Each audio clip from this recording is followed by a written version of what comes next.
नमस्कार दोस्तों, स्वागत है आपका हमारे चैनल अचूक मंत्र ज्ञान में। प्रिय भक्तों, हिंदू धर्म में किसी भी देवता की पूजा से पहले भगवान श्री गणेश जी की पूजा की जाती है।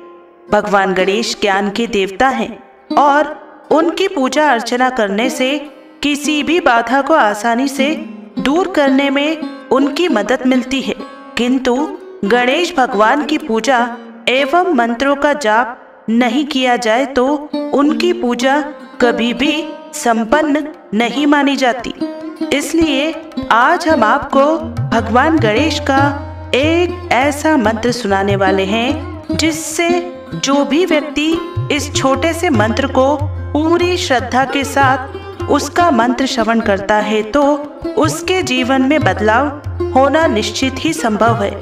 भगवान गणेश की कृपा से ऐसे व्यक्ति के जीवन में धन, यश, मान, सम्मान, इन सभी प्रकार की सुख सुविधा मिलना तय है। तो प्रिय भक्तों, गणेश जी महाराज दुख हरता है, मंगल करता है।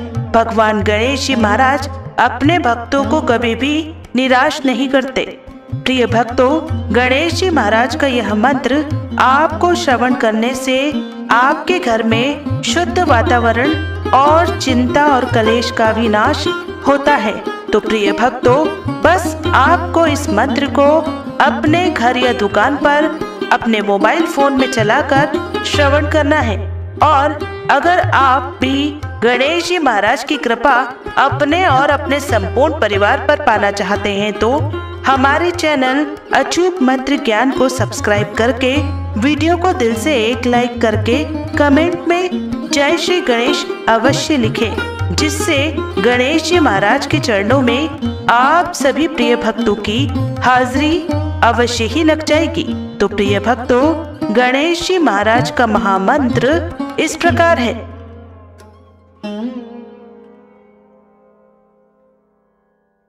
ओम श्रीं ह्रीं क्लीं ग्लौं गं गणपतये विश्वरूपाय वरवरदे नमः।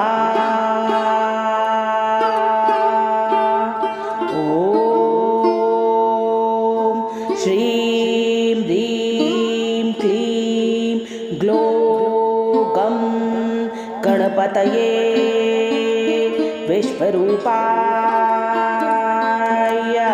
वरवरदे नमः। ओम श्रीं ह्रीं क्लीं ग्लौं गं गणपतये विश्वरूपाय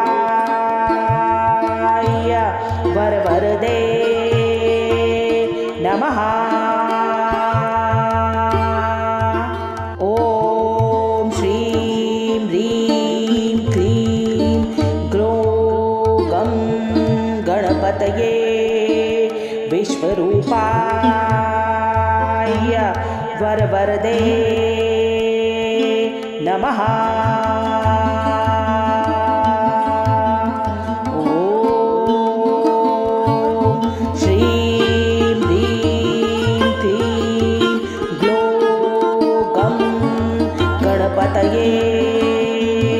विश्वरूपाय वरवरदे नमः।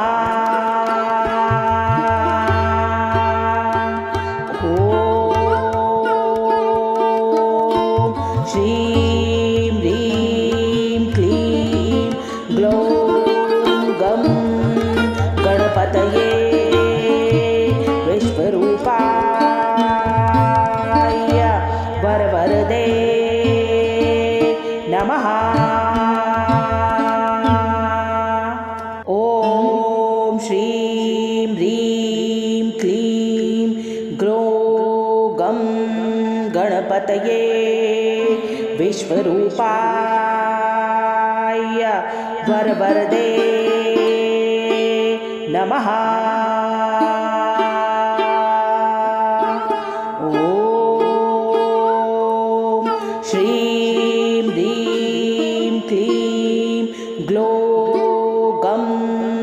गणपतये विश्वरूपाय वरवरदे नमः।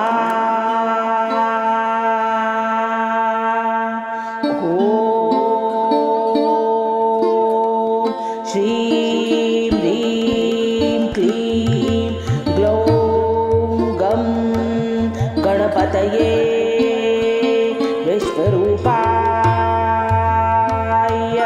वरवरदे नमः। ॐ श्रीं ह्रीं क्लीं ग्लौं गं गणपतये विश्वरूपाय वरवरदे नमः। ॐ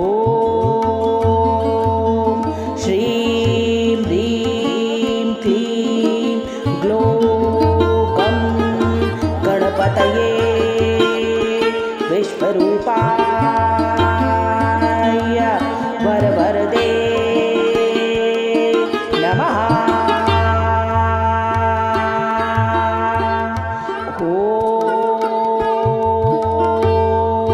श्रीं ह्रीं क्लीं ग्लौं गं गणपतये विश्वरूपाय वरवरदे नमः। ॐ श्रीं ह्रीं क्लीं ग्लौं गं गणपतये विश्वरूपाय वरवरदे नमः। ॐ श्रीं ह्रीं क्लीं ग्लौं गं गणपतये विश्वरूपाय वरवरदे नमः। ॐ श्रीं ह्रीं क्लीं ग्लौं गं गणपतये विश्वरूपाय वरवरदे नमः। ॐ श्रीं ह्रीं क्लीं ग्लौं गं गणपतये विश्वरूपाय वरवरदे नमः। ॐ श्रीं ह्रीं क्लीं ग्लौं गं गणपतये विश्वरूपाय वरवरदे नमः। ॐ श्रीं ह्रीं क्लीं ग्लौं गं गणपतये विश्वरूपाय वरवरदे नमः। ॐ श्रीं ह्रीं क्लीं ग्लौं गं गणपतये विश्वरूपाय वरवरदे नमः। ॐ श्रीं ह्रीं क्लीं ग्लौं गं गणपतये विश्वरूपाय वरवरदे नमः। ॐ श्रीं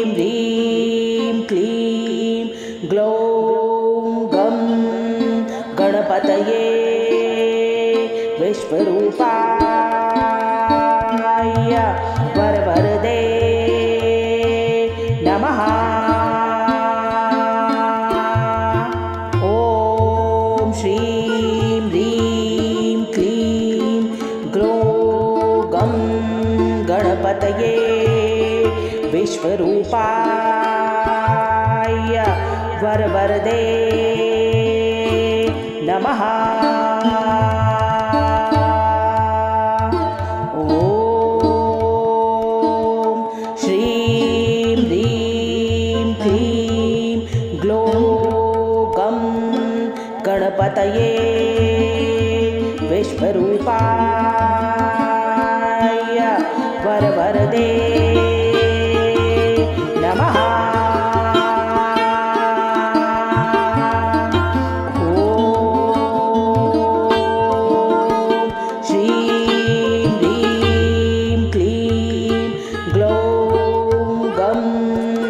गणपतये विश्वरूपाय वरवरदे नमः। ॐ श्रीं ह्रीं क्लीं ग्लौं गं गणपतये विश्वरूपाय वरवरदे नमः। ॐ श्रीं ह्रीं क्लीं ग्लौं गं गणपतये विश्वरूपाय वरवरदे नमः।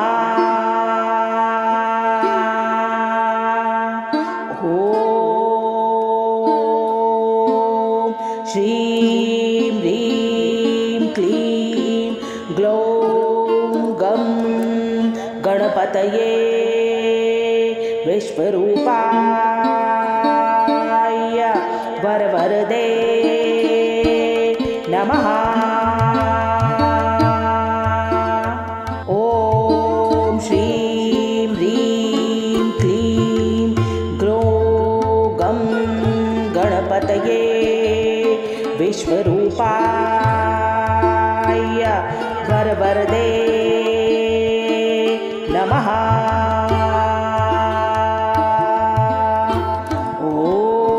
ॐ श्रीं ह्रीं क्लीं ग्लौं गं गणपतये विश्वरूपाय वरवरदे नमः। ॐ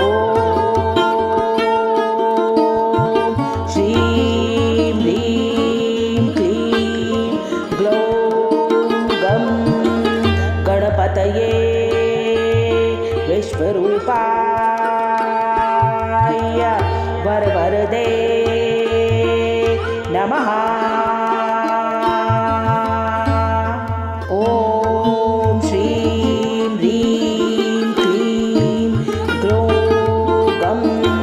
गणपतये विश्वरूपाय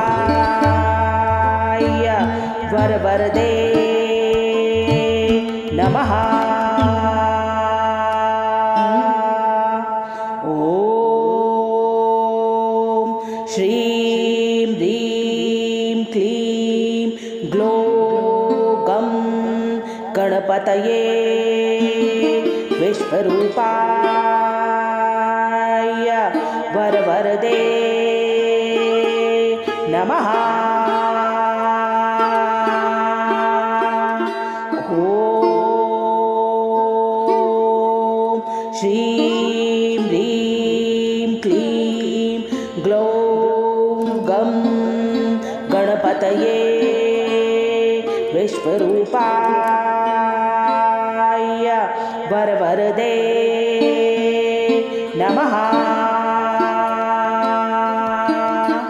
ॐ श्रीं ह्रीं क्लीं ग्लौं गं गणपतये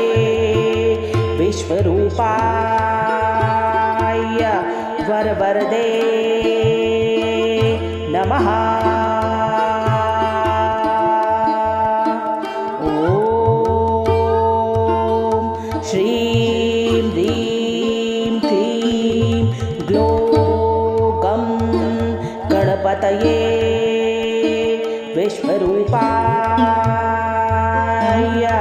वरवरदे नमः।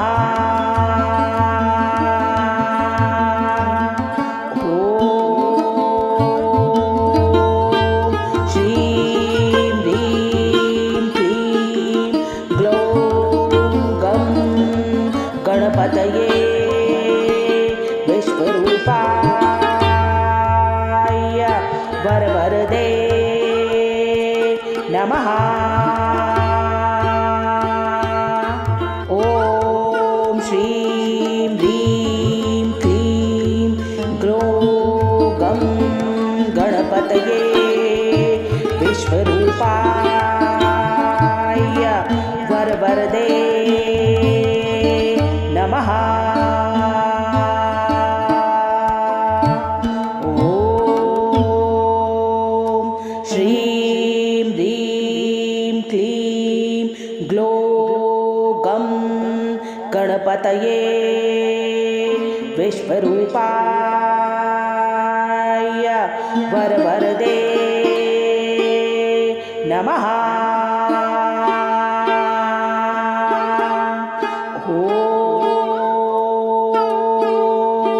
श्रीं ह्रीं क्लीं ग्लौं गणपतये विश्वरूपाय वरवरदे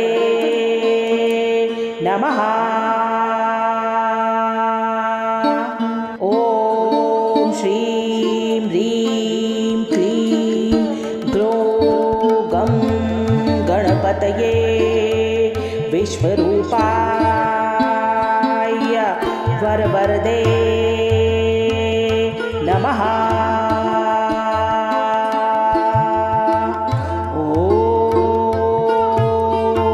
श्रीं ह्रीं क्लीं ग्लौं गणपतये विश्वरूपाय वरवरदे नमः। ॐ श्रीं ह्रीं क्लीं ग्लौं गणपतये विश्वरूपाय वरवरदे नमः।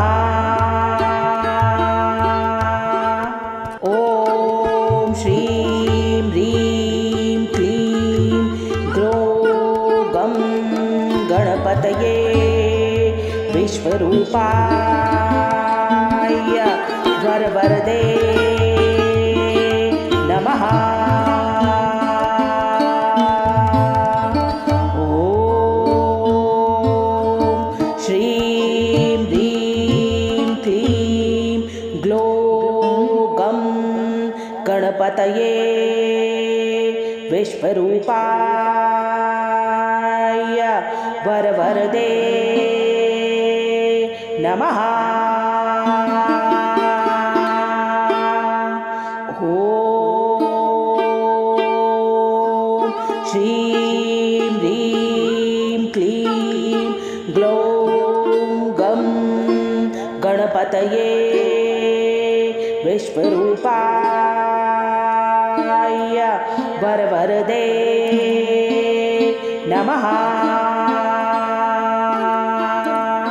ॐ श्रीं ह्रीं क्लीं ग्लौं गणपतये विश्वरूपाय वरवरदे नमः। ॐ श्रीं ह्रीं क्लीं ग्लौं गणपतये विश्वरूपाय वरवरदे नमः।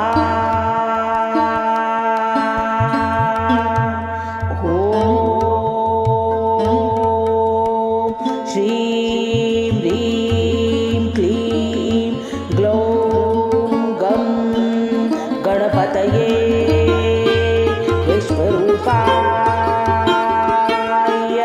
वरवरदे नमः।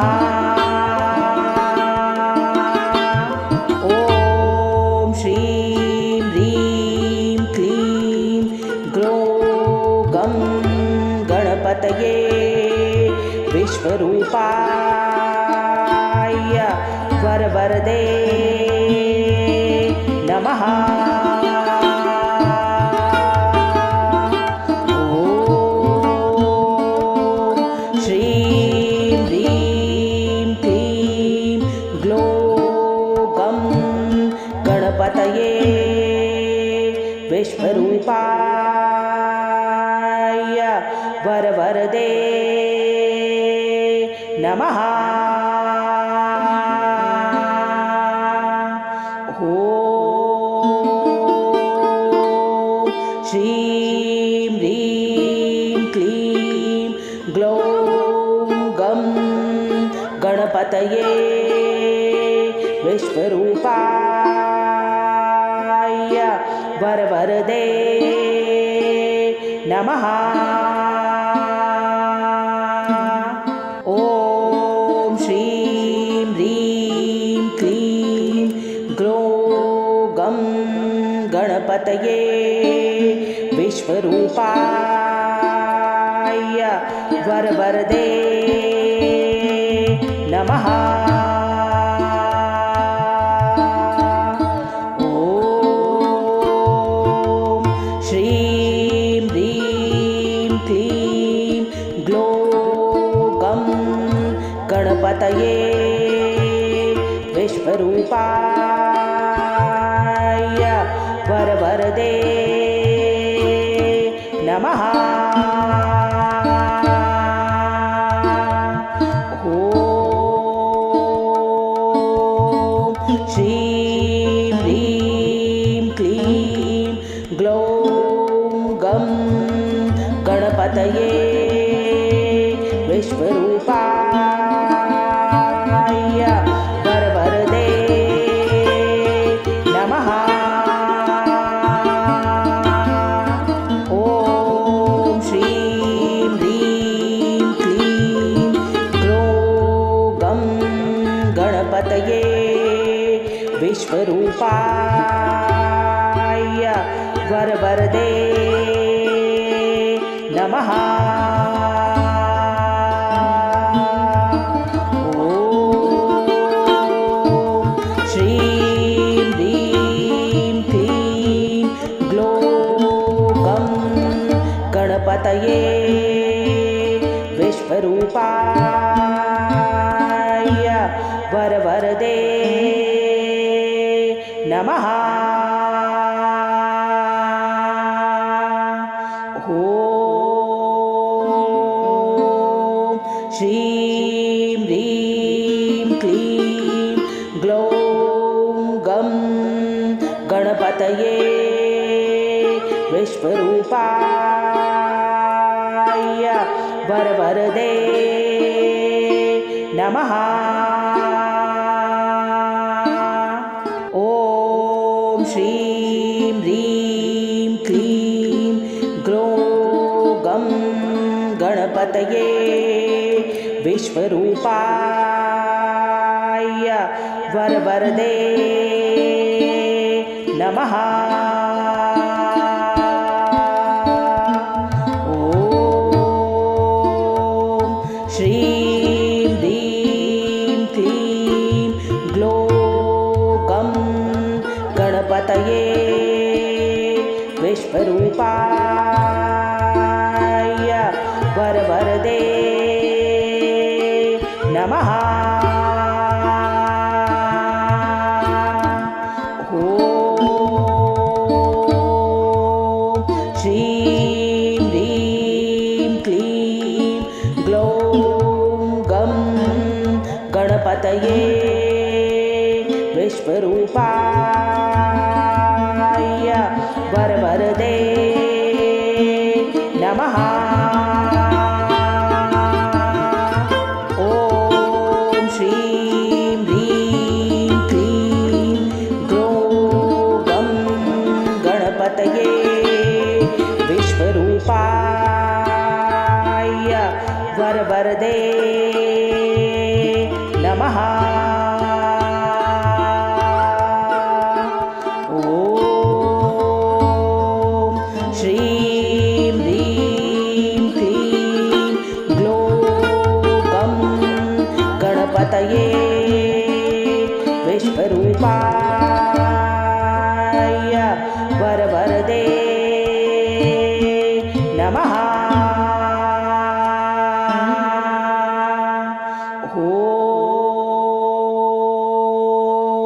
श्रीं ह्रीं क्लीं ग्लौं गं गणपतये विश्वरूपाय वरवरदे नमः।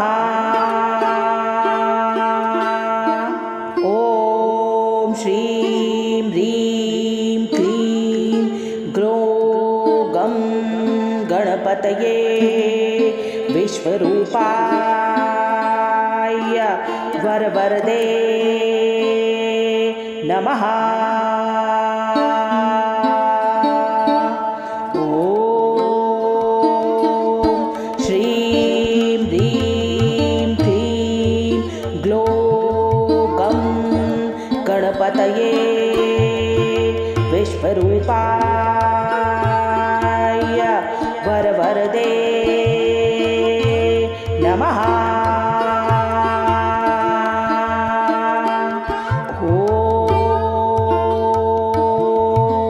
श्रीं ह्रीं क्लीं ग्लौं गं गणपतये विश्वरूपाय वरवरदे नमः।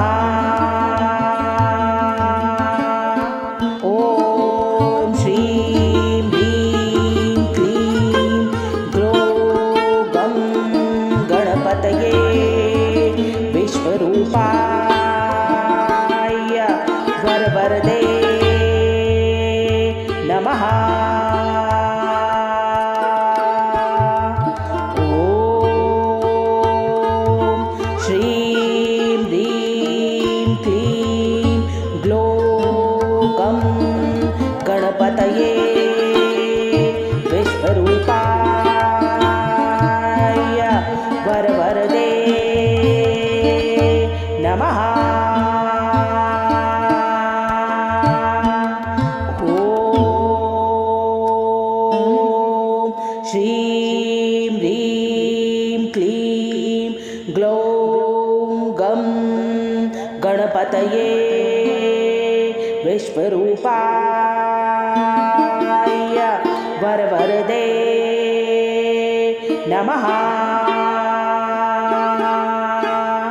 ॐ श्रीं ह्रीं क्लीं ग्लौं गं गणपतये विश्वरूपाय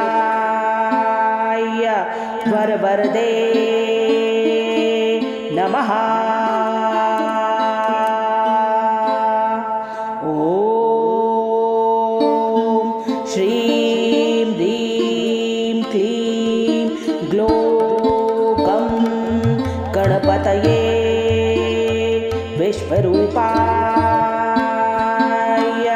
वरवरदे नमः। ॐ श्रीं ह्रीं क्लीं ग्लौं गं गणपतये विश्वरूपाय वरवरदे नमः। ॐ श्रीं ह्रीं क्लीं ग्लौं गं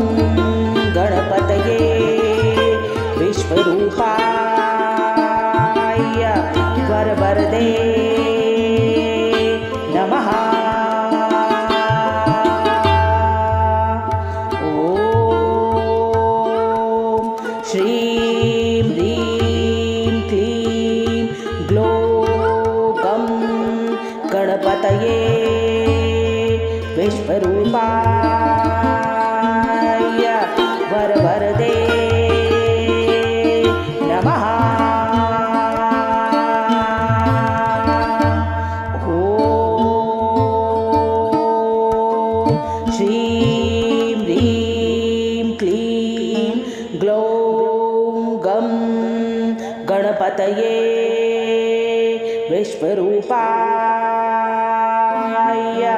वरवरदे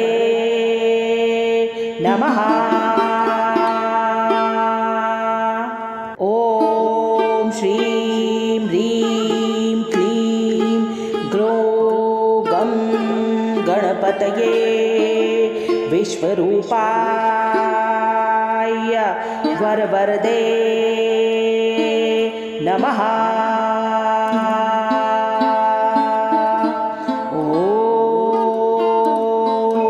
श्रीं ह्रीं क्लीं ग्लौं गं गणपतये विश्वरूपाय वरवरदे नमः। ॐ श्रीं ह्रीं क्लीं ग्लौं गं गणपतये विश्वरूपाय